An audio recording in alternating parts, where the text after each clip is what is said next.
Yeah. Mm.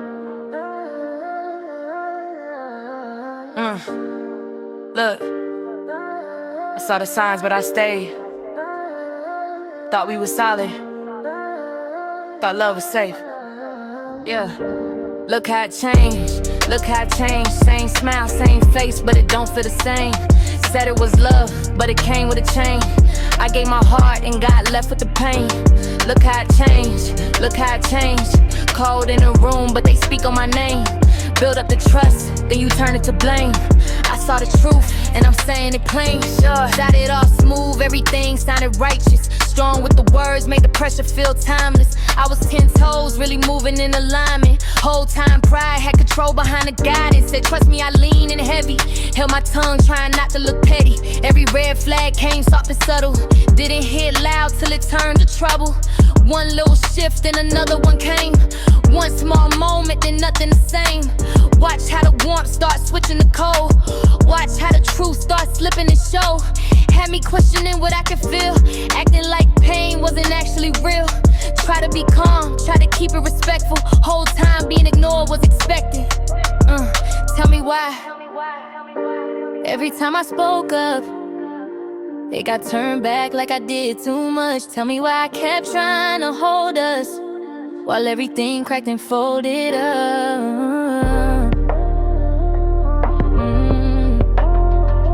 Folded up. Yeah, folded up. Look how it changed. Look how it changed. Same smile, same face, but it don't feel the same. Said it was love, but it came with a chain. I gave my heart and got left with the pain. Look how it changed. Look how it changed. Cold and cold room, but they speak on my name. Built up the trust, then you turned it to blame. I saw the truth, and I'm saying it plain. Pressure on pressure, kept trying to bend me. Say one thing, then act different against me. I stayed solid, still gave grace plenty. Whole vibe changed, but they still wanna tempt me. Move too slick with the image and optics. Public face clean, private side toxic. Everything polished till truth get exposed. Then suddenly, everybody acting like ghosts. Nah, I remember the tone, I remember the look. When the mask got shown, I remember the silence, cutting like steel. I remember exactly how all of it feel. Now, I ain't covering nothing no more. Truth on the table, I'm shutting the door. You had the chance when I gave you respect. Now every chapter gon' come with receipts next. Look how it changed. Same smile, same face, but it don't feel the same. Said it was love, but it came with a chain. I gave my heart and got left with the pain. Look how it changed, look how it changed. Truth coming out and it's breaking the frame. I stayed quiet long enough through the rain. Now I'm speaking and they gon' remember the name. Before everything I've been sharing, there was a beginning. And if I'm being honest, nothing about it felt wrong at first. Back in February of 2023, I was injured at work. That injury affected my dominant hand. And from that point on, my life looked very different. I was disabled, I was waiting on 2 surgeries, and I was already receiving disability by the time he came into my life.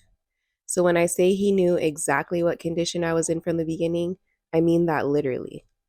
He knew I was vulnerable. He knew I was in pain. He knew I was in a season where I needed stability. And he knew I was trying to rebuild my life while dealing with a major physical injury. I met the Deacon through his varsity class. At the time, my dad already knew him, respected him, and had even been counseled by him before. My dad trusted him, and my dad actually referred me to him for spiritual counseling before we ever met in person. So from the beginning, there was already a level of trust there for me, not just based on how he presented himself, but because of who vouched for him. At that point, I wasn't looking at him like a stranger. I was looking at him like someone my father respected, someone established, someone with leadership, someone I believed could be trusted. I ended up volunteering to help with this class, making shirts and helping with graphics and logos for the varsity. That's how we started interacting more. Then eventually we started talking every day. That was around June of 2023. And pretty quickly, I told him everything about my situation. I told him about my injury, that it was my dominant hand, that I was disabled and waiting on surgery. that I had recently moved back in with my parents in San Diego because I was no longer working. I told him about the business I had been building the last couple years, making handmade crafts, graphics, vinyl shirts, and trying to grow something on my own. I was very open with him, and he saw everything. He knew my credit was strong, around a 778. He knew I had very little debt outside of my car. He knew I had savings. He knew I had investments. He knew I had a 401k from years of working. And he knew I was receiving disability while trying to rebuild after my injury. So when I say he understood exactly what position I was in, I mean he had a very clear picture from early on. He knew what I had built before meeting him. He knew what I had access to, and he knew how vulnerable I already was physically and financially. At the time, none of that felt dangerous to me. I trusted him. I saw what I believed was strong leadership. He came across confident, structured, and very sure of himself. He had a presence that made it feel like he knew exactly who he was and exactly what he stood for. And in that season I was in, that felt grounding. Because when your own life feels uncertain, someone who appears deeply certain can feel safe. And it wasn't just how he carried himself, it was how he made me feel. With him, I felt chosen. I felt seen. I felt like I was talking to someone with direction, someone who knew where he was going, someone who could lead. And in that season of my life, that meant a lot. He put in effort. He came to visit me, and we spent time together in person for the first time in July of 2023. Looking back now, there were already things that felt off, but at the time I brushed them aside. One thing I remember clearly was feeling confused about donations being collected from followers to supposedly support ministry travel, things like the hotel and the rental car, when in reality, a large part of that trip was centered around coming to spend time with me. At the time, I pushed that feeling aside. I told myself maybe I didn't fully understand how everything worked. Maybe I was overthinking, and maybe there was context that I didn't know. But looking back now, that was one of the first moments where something didn't fully sit right. Still, overall, that visit made everything feel more real. He was consistent with how he had been presenting himself. He was intentional. He was serious. And it felt like the relationship was genuinely going somewhere. Then we started courting. And with that came promises. Not small promises either, big, life changing ones. He talked about investing into my business, helping it grow, building something bigger together. He asked me if I had applied for any type of credit lines under my business.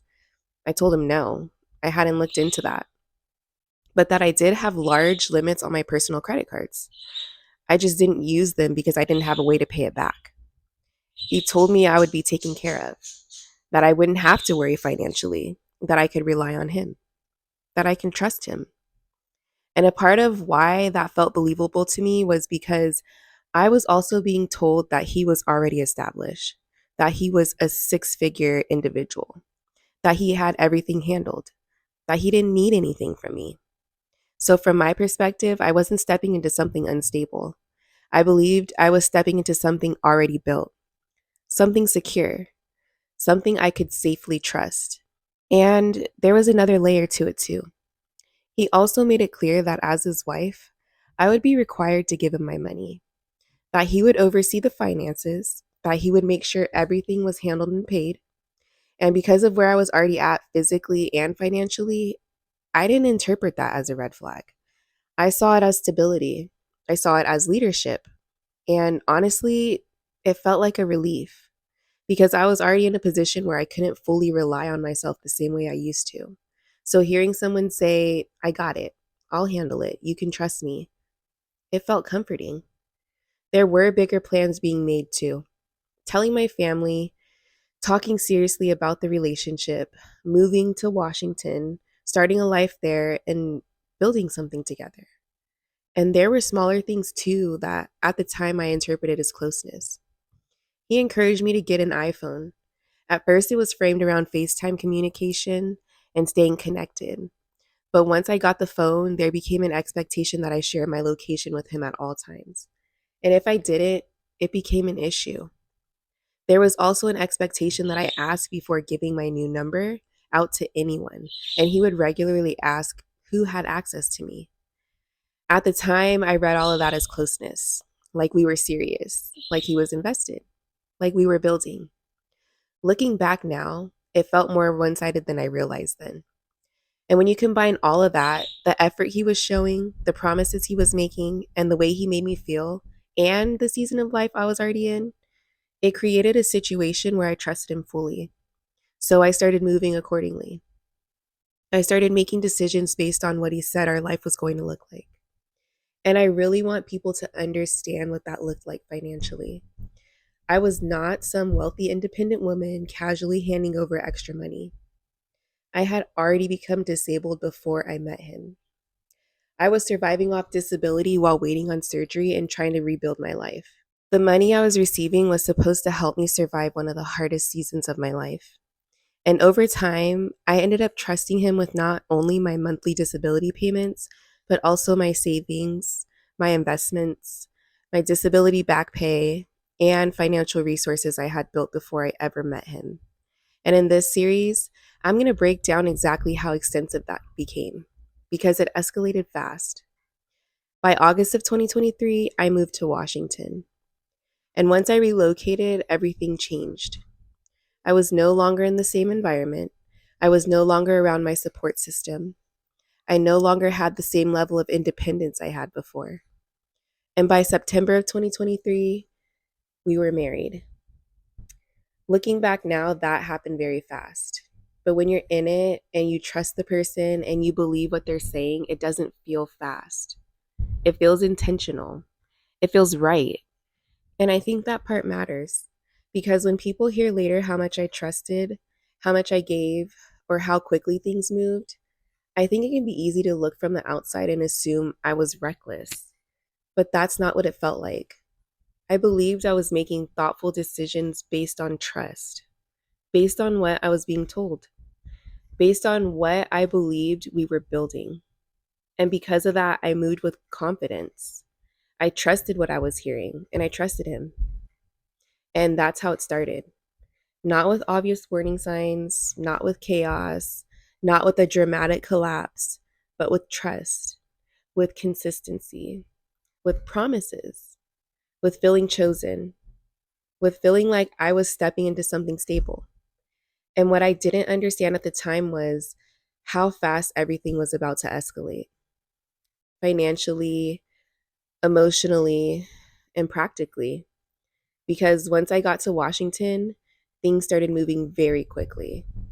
And in the next episode, I'm going to get into the first red flags I ignored and how trusting what I believed we were building ended up costing me over $60,000 and changing my financial life completely. I'm such a real nigga. I don't give a fuck.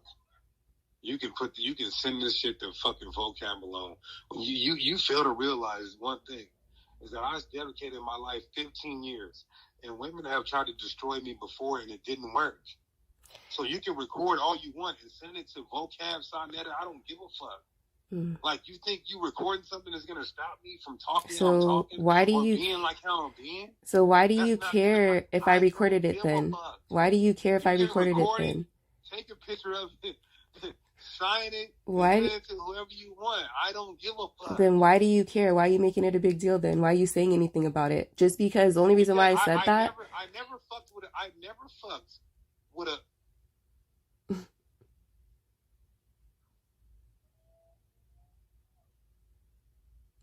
It's clear. You never did any of the stuff that you're doing with me with anybody else. That's why I'm in the situation that I'm in and nobody else is.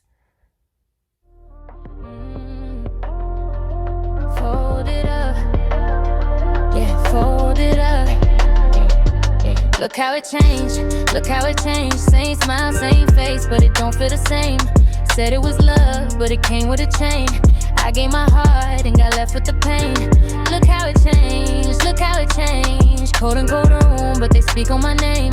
Built up the trust, then you turned it to blame. I saw the truth, and I'm saying it plain. Pressure on pressure, kept trying to bend me. Say one thing, then act different against me. I stayed solid, still gave grace plenty.